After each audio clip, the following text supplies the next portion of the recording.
One of my very first memories was standing right up close to a television set. And the reason why I did that was because I went up to turn it up all the way. I couldn't hear it, yet I was so delighted to feel it, to feel the sound, and to see the light undulating.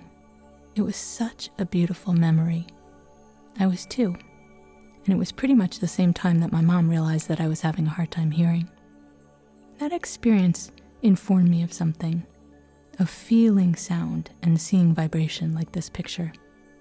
So between 1 and 5, there's this inner tripod that forms, and the senses go on top. Well, if there's an issue with ear infections, hearing, eyes, head trauma, emotional trauma, the information might not go where it needs to go. That happened for me, and I believe many people.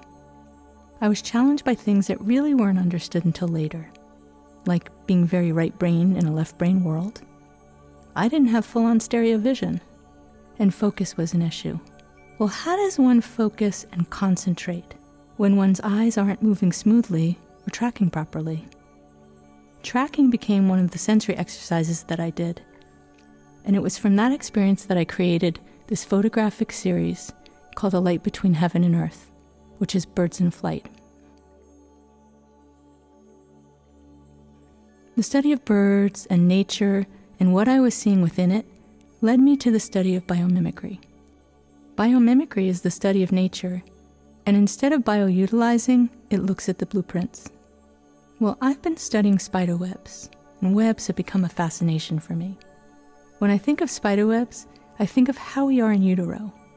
We're undulating in this field, and the spiders are on that field, and on that web, and in the movement.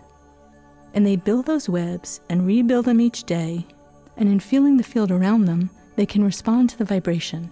If something gets caught, they know where to go. They feel it. They actually tune it. To me, it's a great example of a feedback loop. Well, something that I noticed was in my right ear, it felt like the sound wasn't bouncing back. Well, if people can echolocate, which they can, then sound bounces back. I felt like I wasn't getting that feedback information in my right ear, which meant maybe it wasn't going to the left side of my brain. I also learned about mirroring, which is crossing over the brain. The thing about mirroring is it's so embedded in the way we learn in those formative years of our lives.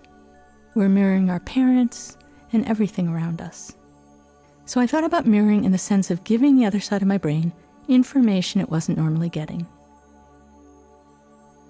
So I did an experiment. And in the experiment, I took an existing stereo microphone. So 2 mics, a left and a right, and I swapped them. The channel from the left went to the right, and the right went to the left. And I walked around the world, bringing in the sound of everything around me.